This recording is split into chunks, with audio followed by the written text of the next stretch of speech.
Welcome to Rick's Corner. You know, we've talked about bodybuilding upside, downside, sideways, right ways, up there, over there, down there. We've talked every angle we could possibly talk.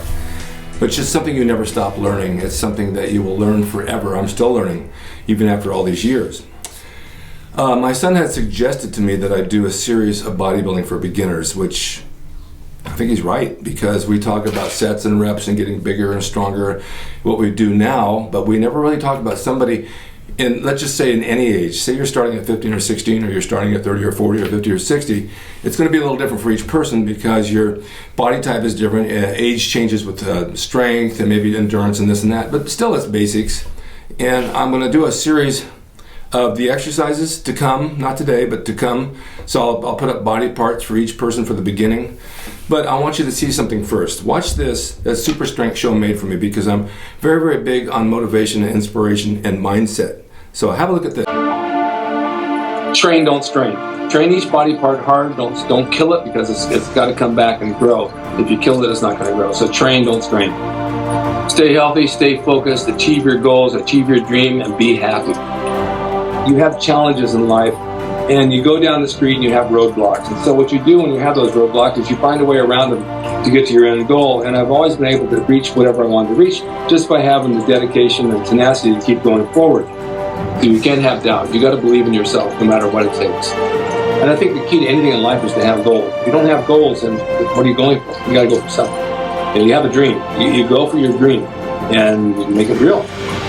You have to step over that hump and make things happen. There's always a solution. You just can't say no. You've got to go for what you want and give it a shot. And be real. Don't lie. Don't be something you're not. I just don't feel that there's anything that you can't handle. I always feel like I don't believe in the word no. There's no such thing as no. If you want something bad enough, you can do it. Okay, you can see where I'm coming from on this. You have to have a strong mind in order to attain what you want. Working out comes from a strong mind. It's so easy to say, oh, I don't want to go to the gym today. Oh, I can't eat that diet. Many of you write into me about the low carb diet and say, it's hard, I can't do that. I need my sugar, I need my carbs. You don't need them, you want them. And the thing is that yes, we desire them, and it's hard to say no because we're hungry and we want to eat, and we want to eat something that tastes good. And bodybuilding doesn't taste good because it's high protein, low carb, and it's not very satisfying to the palate to eat the same thing all the time. I did it for years, and did I get bored with it? Not really, because it's what I do.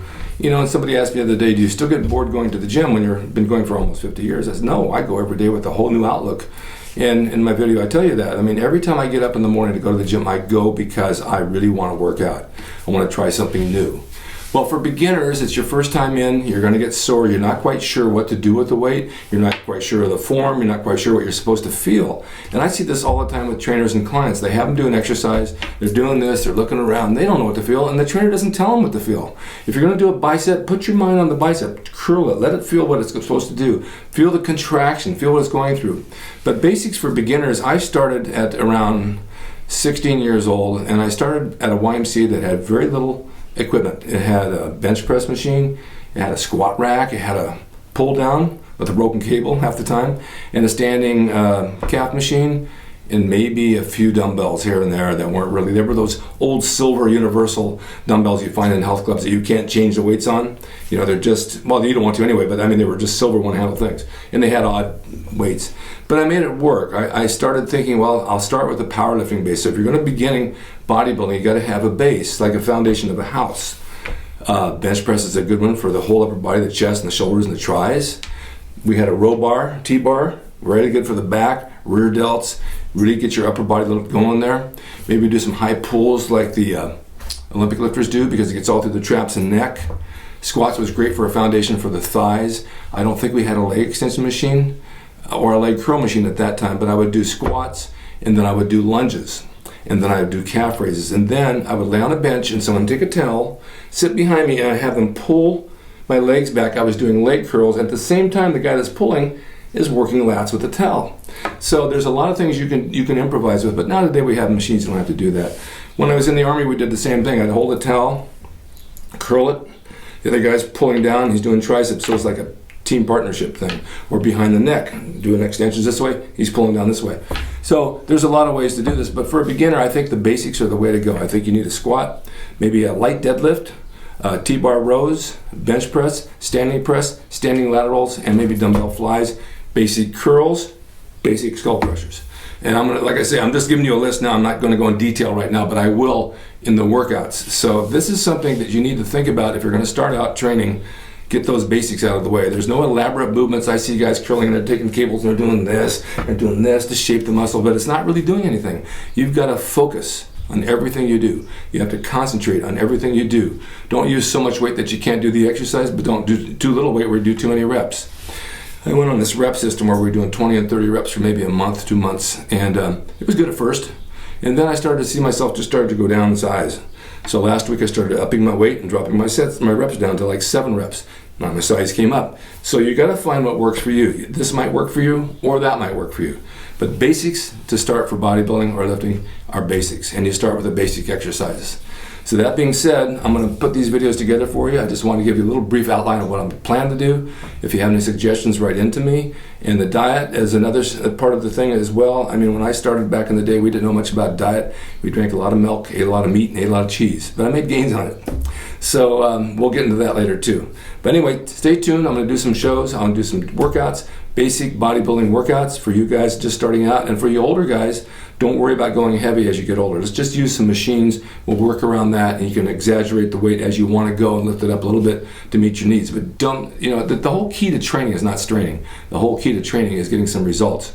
And so when they say train, don't strain, it works. And they say no pain, no gain. It's true to a point. You don't want to get pain where you have joint pain and it really debilitates you. You want pain in the muscle that you can feel that burning. That's what they mean by no pain, no gain, the burning muscle.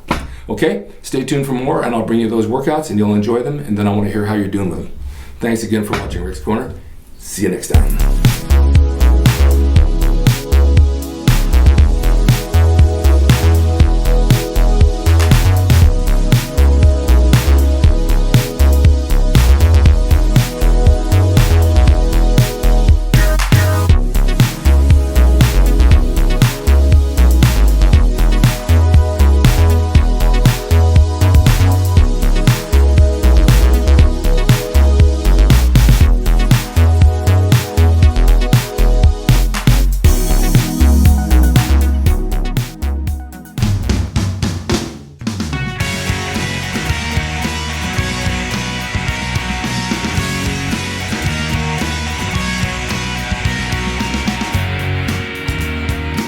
It's rickdrason.com. He is the equalizer, baby. See you next time.